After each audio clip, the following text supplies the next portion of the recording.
Mes daugelis vairuojame automobilį ir žinome, kad yra toksai kasko draudimas, bet ar yra motociklams? Aš pamačiau nesenai reklamą IF draudimo ir paprašiau, kad jie man apie tai papasakotų daugiau. Tai važiuojam su jais pasikalbėti. Ir pagaliau aš atvykau. Esu IF draudime ir šiandien aš kalbinu transporto priemonių draudimo produktų rizikos valdymo vadovę Dianą Koloskovienę. Labas, Diana. Labas. Ar vairuoji motociklą? Ne, nevairuoju. Mes pakalbėsim po pokalbio, būtinai vairuosi. Daugelis mūsų galvoja, kad motociklų kasko draudimas yra labai brangus. Ar tai tiesa, ar mitas? Draudimo įmoka visada yra apskaičiuojama individualiai ir ji priklauso nuo motociklo modelio, nuo motociklo metų, taip pat tipo, ar tai kelioninis motociklas, ar enduro, ar chopperis, bei nuo motociklo valdytojo amžiaus ir patirties ir praeityje jo turėtų eismo įvykių ir kitos jo drausmingumo istorijos. Ką realiai dengia motociklo kasko draudimas? Motociklo draudimas dengia daugelį motociklininkams aktualių rizikų, tai pagrindinės būtų avarija, vagystė, vandalizmas, gaisro rizika. Mes savo klientams taip pat siūlome ir papildomas rizikas, pavyzdžiui, motociklininko apsaugų draudimą, tai draudžiame šalmus, drabužius. Dėžes gal netgi, ne? Dėžes draudžiame taip pat, tai mes vadiname papildomą įrangą, tai gali būti dėžės, krepšiai ir kita negamykliškai sumontuota įranga. Bet būna motociklai išvažiuoja iš gamyklos jau su įmontuotom dėžėm, ar ne? Sumontuotom specialiai prie to motociklo pritaikytom dėžėm. Tada tai gamykliškai jau skaitosi, ar ne? Taip, tai skaitoma gamykliškai sumontuota įranga ir ji yra draudžiama bet kokiu atveju. Jeigu papildoma įranga yra sumontuota negamykliškai, klientas turėtų informuoti draudiką ir įvertinus papildomas įrangos vertę bus apskaičiuota atitinkama įmoka. Mes draudžiame papildomą įrangą iki 1500 eurų vertės. Jeigu papildoma įranga viršija šią sumą, klientas turėtų pranešti draudimo bendrovei, kad mes galėtume atitinkamai būti informuoti. Kartais pasitaiko atveju, ypač per vėtras, kad mes motociklus apdengiam tam tikrų uždangalų ir susidaro toks balionas, kuris motociklą nuverčia esant stipriam vėjui.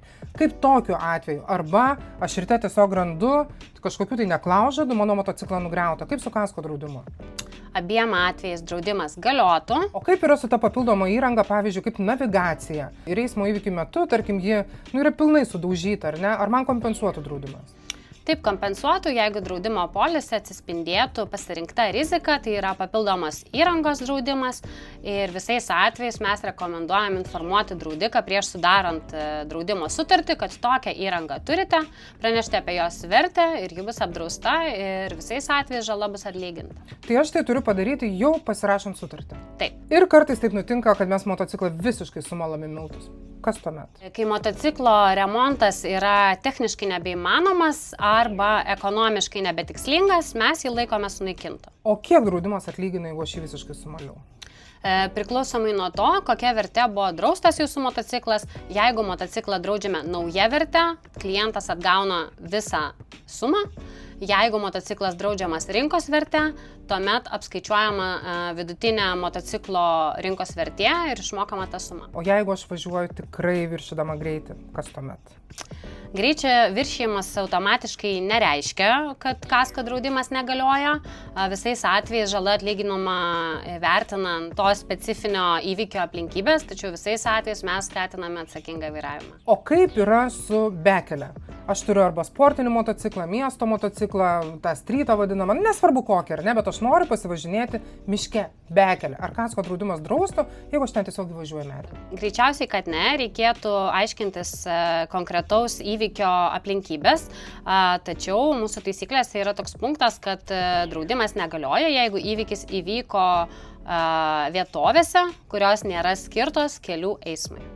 Tai ir gerai suprantu, kad jeigu miške yra kelias ir aš ten nugriuvau, tai kasko man galiotų, bet jeigu aš važinėju laukais ir bekelio vadinama, ar ne, kur kelio nėra, kasko draudimas nebegalioja. Taip. Ir tarkim, paimkim tokią hipotetinę situaciją, aš sugalvoju su savo motociklu pasitreniruoti žiede. Viena arba grupė, bet ne keliu, o tiesiog uždaroje kažkokioje tai vietovėje, ar ne, treniruotei skirtoje gal trasoje. Kaip tuomet su kasko? Draudimas negalioja bet kokio pobūdžio lenktynėse, varžybose, treniruotėse, uždarose trasose. Ir kasko ir civilinis gal negalioja? Civilinis draudimas taip pat negalioja. Įstatymas numato, kad renginio organizatorius turi pasirūpinti civilinės atsakomybės draudimu pats. Bet jeigu aš pati sugalvoju atvažiuoti į tą uždarą trasą, pagerinti savo įgūdžių, pasitreniruoti. Bet kokiu atveju uždarose trasose draudimas negalioja. O kaip yra su tipais motociklų, ar ne? Nes aš įsivaizduoju, kad draudimas tikrai skiriasi automobiliui. Ar aš vairuoju miesto paprastą automobilį, ar tiesiog Mustang, Dodge ir panašiai, kas aš įsivaizduoju tikrai yra brangiau. Ar tas pats su motociklais? Draudimo paketas ir rizikos nesiskiria šiems motociklams, tačiau kadangi jų rizikos lygis yra skirtingas, dėl to skirsis ir kaina. Tai sugadinau aš savo motociklą. Koks yra procesas? Ką man daryti? Mūsų draudimo bendrovė užregistruoti žalą yra labai paprasta, tą galite padaryti mūsų interneto svetainėje arba turime mobiliąją programėlę, kur kelių mygtuko paspaudimu užregistruojate žalą, nurodote, kas nutiko ir per keletą dienų su jumis susisiekia jums priskirtas žalų specialistas. Reikėtų padaryti nuotraukas ir jeigu su juo saugu važiuoti, tai galite jį eksploatuoti toliau. Tai su automobiliu man iš tikrųjų viskas aišku, ką aš turiu žinoti prieš pasirašant motociklo kasko draudimą gal. Ar kažkokių niuansų? Peržvelgti siūlomus kasko paketus. Išsirinkti savo tinkamiausią. Kokios rizikos mums yra svarbiausios, bei pasitikrinti, kokie įvykiai yra nedraudžiamieji. Taip pat svarbu pasirinkti tinkamą išskaitą bei suprasti, kokiais atvejais jį būtų taikoma. Pasirinkti išskaitą klientas gali savarankiškai mūsų svetainėje arba mobilioje programėlėje. Ir paskutinis mano klausimas. Aš turiu Yamaha TDM 900 2003 metų. Aš galvoju, ar jį dar verta draustis, ar jį drausite apskritai, nes jis pakankamai senas ir kokia bus įmoka. Tokią motociklą draustume. Draudžiame motociklus iki 25 metų amžiaus. Kiekvienu atveju įmoka yra nustatoma individualiai, atsižvelgiant į daug skirtingų rizikos veiksnių. Šiuo atveju apskaičiavome vidutinio amžiaus klientui šiam motociklui įmoką ir ji būtų apie 300 eurų metams. Tai šiandien mes svečiavomės pas draudimą. Ačiū tau, Diana, labai ir sakau iki, vairuokit saugiai.